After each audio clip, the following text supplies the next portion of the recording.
Cuando tenemos Quito, que tiene menor presión atmosférica, y La Guagrio, que tiene mayor presión atmosférica, ¿cómo es el comportamiento? El comportamiento es que a menor presión atmosférica en el ambiente va a haber menor disponibilidad de oxígeno. Ahora, en La Guagrio, que tiene mayor presión atmosférica, ¿cómo va a ser el comportamiento? Mayor cantidad de oxígeno. Mayor, con facilidad el oxígeno. Va a haber mayor facilidad de oxígeno. Muy bien. Ahora, ¿qué ocurre con la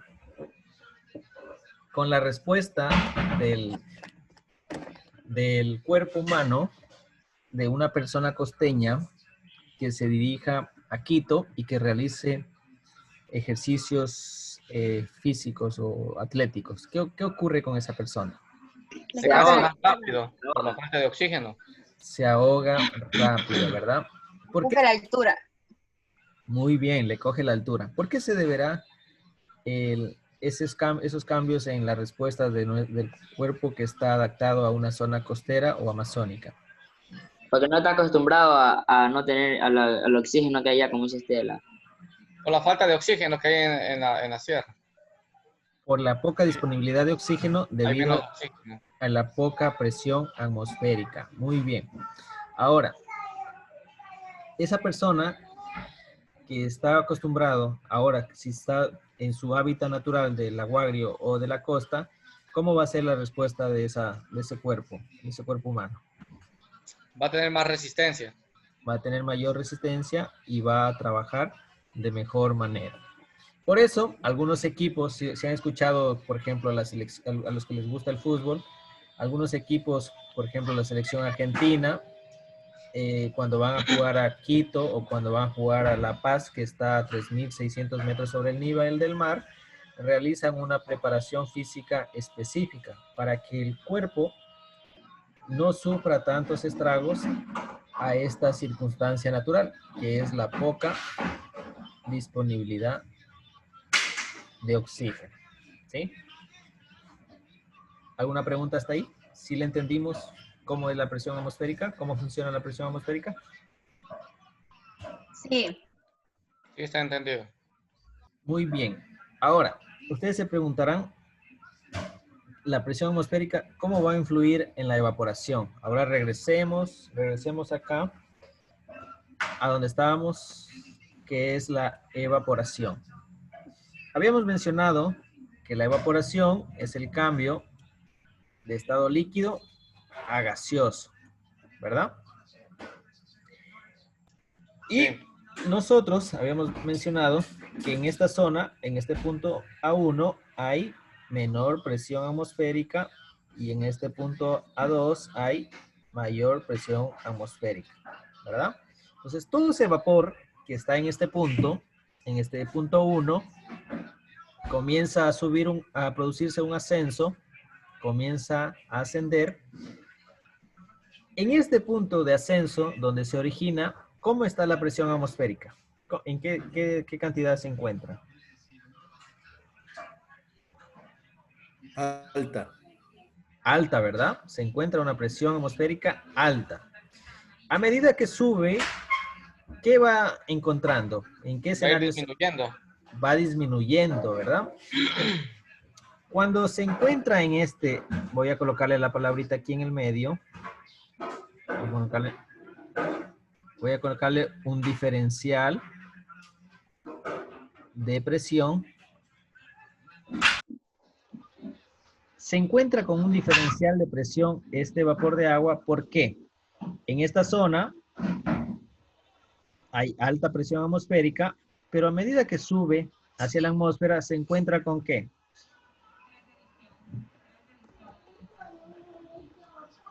A medida que sube, se encuentra con menor presión atmosférica. Es decir, en esta parte de aquí se encuentra con menor presión atmosférica. Entonces, ¿qué va a pasar con este vapor de aire? De vapor de agua, perdón. ¿Cómo será el ascenso? ¿Será lento o será muy rápido? ¿Cómo se imagina? Lento. seguro. Le voy a poner otro ejemplo. Si ustedes tienen que hacer dos comparaciones. La una, ¿alguien ha vivido en Quito o sabe cómo es el movimiento de la ciudad de Quito? ¿De aquí de ustedes? Sí, es movimiento, harto tráfico. ¿El movimiento en qué sentido? En el tráfico, perdón, me olvidaba decirles. ¿Cómo es el movimiento de la ciudad en el tráfico? Tráfico de autos, ¿no? No vaya a decir de sustancias estupefacientes, ¿no? Ujú. ¿Cómo es el movimiento en Quito? Es bien pesado el tráfico, hay bastante tráfico. Hay Así bastante es. tráfico, ¿verdad? Sobre todo en las horas pico. Entonces, ¿cómo asimilamos o cómo hacemos el ejemplo? Imagínense que la zona de mayor presión atmosférica es Quito y la zona de menor presión atmosférica es La Guagrio en cuanto al tránsito. Entonces, ¿cómo será un auto que está acostumbrado a manejar en un lugar donde hay alto tráfico y se encuentra en un lugar de poco tráfico? ¿Cómo será esa salida de esa persona? ¿Rápido? Rápido. Rápida, ¿verdad? Porque se encuentra en una zona más liberada. Va a ser más rápido. Va a ser mucho más rápido. Entonces, aquí, cuando se encuentra la evaporación con un diferencial de presión, es decir, un cambio de mayor presión atmosférica a menor presión atmosférica, se produce un ascenso abrupto, es decir, un ascenso rápido de este vapor de agua. Y ese vapor de agua, ¿a dónde se acumulará? En las nubes. En las nubes se acumula el vapor de agua. Entonces vamos a borrarle, no sé si le puedo borrar aquí esta partecita. ¿Puedo borrarle aquí? Sí. ¿Sí? Pues ya sabemos que en la parte superficial hay menor presión atmosférica y en la parte inferior mayor presión atmosférica. Entonces todo ese vapor se va a acumular en las nubes. ¿Sí? Y en estas nubes, ¿qué proceso va a dar lugar ahí? A la precipitación. Antes de eso, La condensación. la condensación. Muy bien. Pero para que se dé la condensación, estoy aquí en las nubes, ¿no? Voy a ubicarme acá. Y vamos a trabajar con las nubes, ¿no? Entonces vamos a ubicar aquí las nubes. Tenemos una nube. Tenemos otra nube. ¿Sí? Para que lo primero que subió era el vapor, ¿no? Aquí estas linitas son el vapor de agua que han llegado, ¿no? Es decir, la evaporación, el ascenso abrupto, ¿no? El ascenso abrupto. Una vez que llega este vapor de agua de forma abrupta, llega a las nubes, ¿qué ocurre? Va a ocurrir el proceso de condensación como ustedes mencionaban. ¿Sí? Pero para que ocurra este proceso de condensación, ¿qué será el proceso de condensación?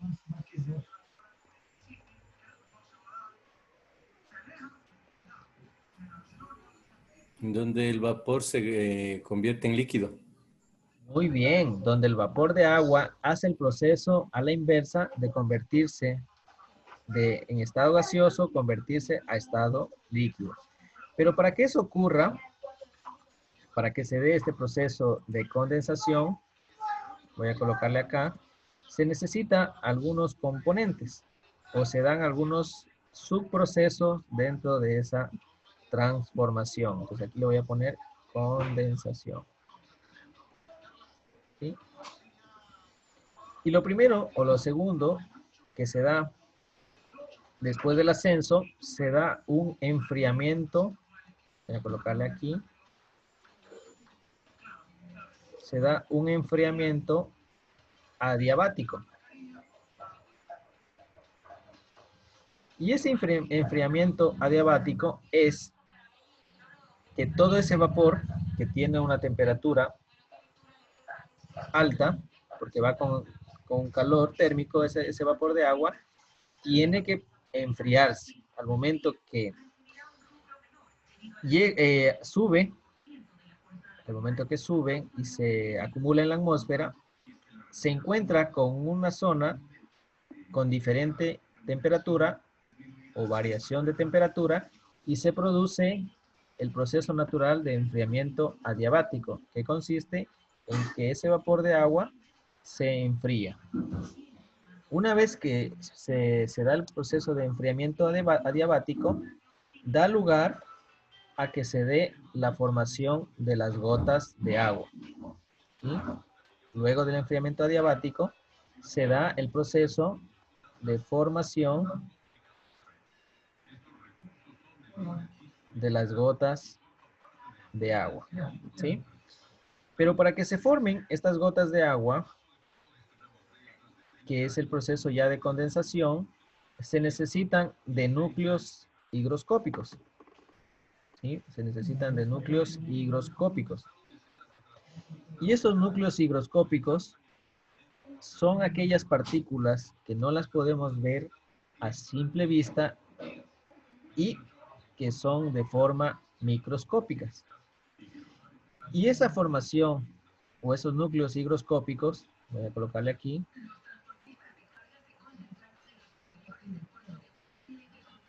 esos núcleos higroscópicos que permiten que se forme una gota de agua, es decir, en el centro de una gotita hay un núcleo higroscópico en donde todo ese vapor de agua que se está enfriando toma una envoltura, envuelve una gota de agua a través de un núcleo higroscópico que pueden ser, pueden ser polen, 2, pueden ser polvo, y 3, pueden ser el smog, ¿sí? Estas partículas que no son observables a simple vista forman el centro de una gota de agua. Y en ese proceso de condensación van formando gotitas de agua y estas gotitas de agua se van agregando en las nubes. Y cuando se van agregando en las nubes, se va dando otro proceso natural. Cuando se están agregando aquí, se da un proceso que se llama coalescencia. ¿Sí? Coalescencia se da cuando las gotas de agua se acumulan en las nubes y ya no hay espacio entre unas con otras y comienzan a chocar. Coalescencia es, para que tengan un ejemplo de cómo se da el proceso de coalescencia, cuando ustedes han ido alguna vez en el trole o han mirado el trole y el trole va lleno, ¿qué han observado ahí? En el trole. Aquí les voy a poner, para que tengan de ejemplo, el trole. ¿Qué han observado cuando el trole va lleno y sigue abriendo las puertas en cada parada? Se sigue llenando. Se sigue llenando, ¿verdad? Sigue introduciéndose personas al trole y cuando ya no hay mucho espacio en el trole o ya no hay mucho espacio en las nubes, ¿qué comienzan las personas? Comienzan a chocar, ¿verdad? Comienzan a chocar unas, en las curvas ahí a veces se caen, dan un poco de vuelta, pero sigue ingresando personas. Lo mismo aquí. A ese proceso de coalescencia se da cuando hay el choque entre gotas y por su propio peso ya las nubes ya no tienen la capacidad de almacenarlas y soportar la carga de esas nubes, ¿no? A ese proceso le llamamos coalescencia. Y luego, cuando ya se dio el proceso de condensación, es decir, ya se convirtió de estado gaseoso a estado líquido, ya se formó la gota de agua a través de los núcleos higroscópicos y previamente se enfrió las gotas, ¿está listo para qué? Para que se dé ¿qué proceso? La precipitación. Ya estamos listos para que se dé la precipitación. Muy bien.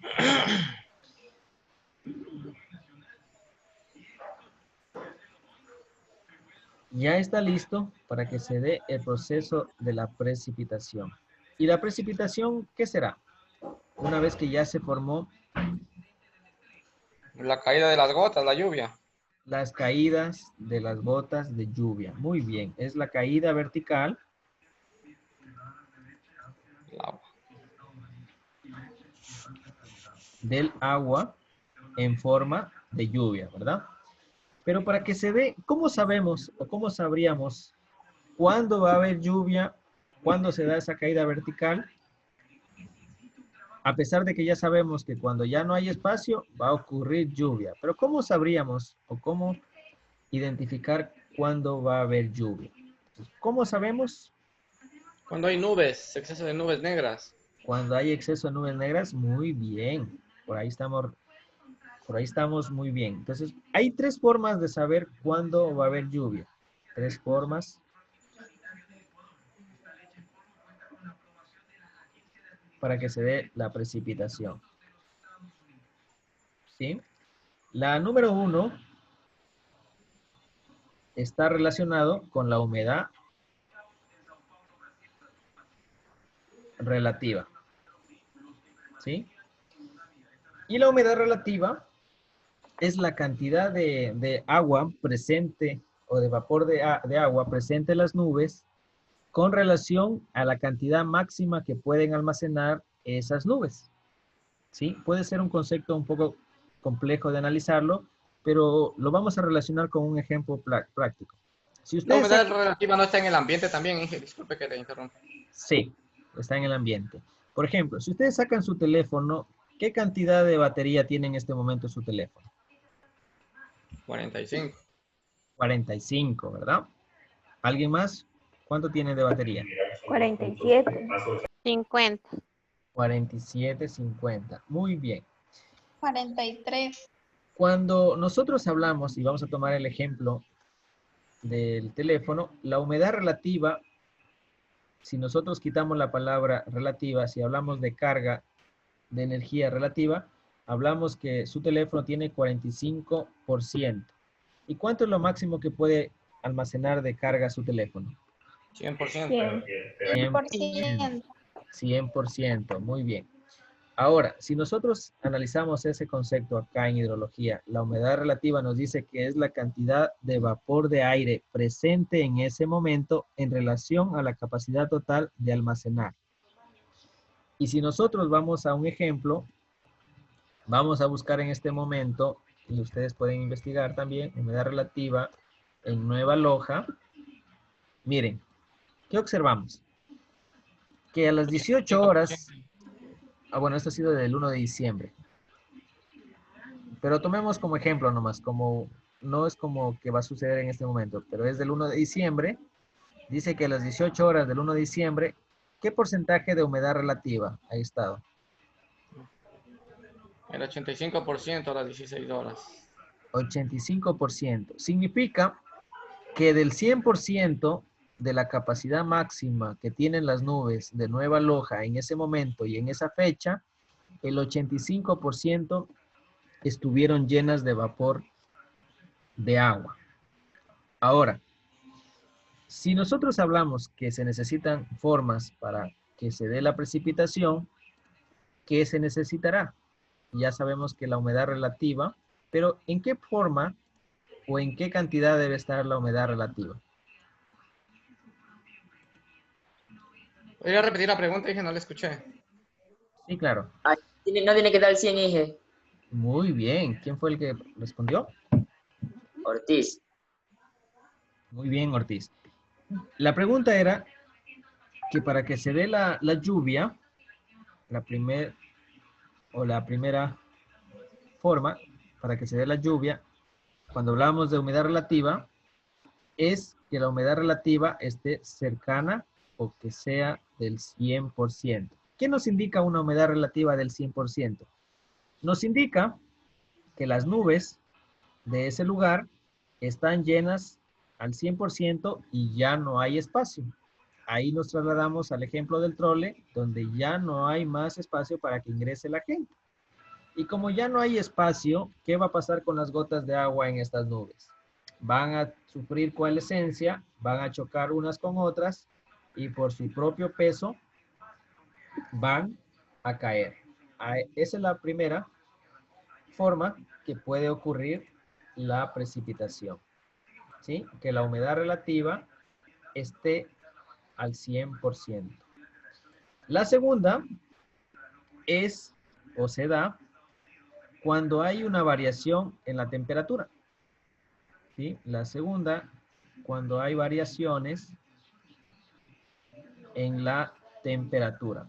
¿A qué se refiere variaciones? Se refiere a que las nubes, como son dinámicas, es decir, están transitando en la atmósfera, no son estáticas, se encuentran siempre movilizándose las nubes.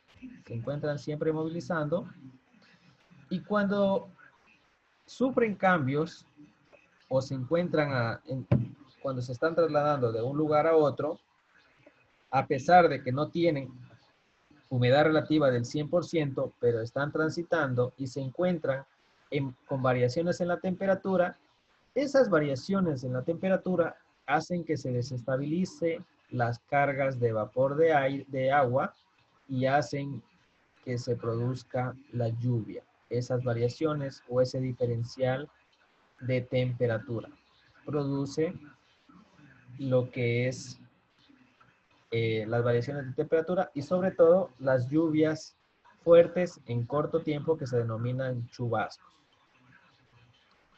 La siguiente forma que puede darse la precipitación, la tercera, y con esa vamos a terminar el día de hoy, es a través de choques orográficos.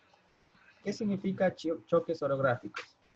Las nubes, cuando se encuentran transitando y chocan con relieves o con cordilleras o con montañas o elevaciones, producen precipitación. ¿Por qué? Porque todas estas nubes que están cargadas de vapor de agua, quizás no al 100%, chocan con esta zona o con estas elevaciones y producen un descargo de agua en esta otra zona de los relieves. Este ejemplo de lluvia orográfica se da en la Amazonía. ¿Por qué? Porque a través de la cordillera de los Andes, todas las nubes que están transitando chocan con esta gran elevación que se llama cordillera de los Andes y hacen que toda esa carga de agua, de vapor de agua, se descargue en la zona de la Amazonía. Ese es uno de los factores que permiten que la Amazonía tenga una alta cantidad de precipitación en el largo o a lo largo del año, a más de otros factores que son considerados causantes de que la Amazonía tenga alta cantidad de lluvia. Esos son Inge, disculpe. Sí, Entre las cordilleras, si no estoy mal, es como una lluvia con viento, ¿no? sí. También puede estar De- acompañada de viento. y eso, el viento también vendría a ser una forma de precipitación. Está dentro de la equipo orográficas, que pueden estar acompañadas de viento. ¿Sí? Ahí interviene la zona Barlovento, que es la zona que es donde choca Barlovento, y Sotavento, que es la zona de descarga del agua, luego de haberse producido el choque orográfico, ¿no? Esas son las principales formas que puede ocurrir la precipitación. ¿Alguna pregunta hasta ahí, lo que hemos visto? Si le vamos entendiendo, necesitan que le repite algo. ¿Si vamos bien? Y vamos bien, sí se le está entendiendo. ¿Sí? En honor al tiempo, vamos a quedar ahí y continuamos, ¿ya? Nos quedamos en precipitación. La siguiente hora de clase, seguiremos. Justo en la zona de precipitación nos quedamos. Si tienen alguna duda, si no, nos vemos el día de mañana.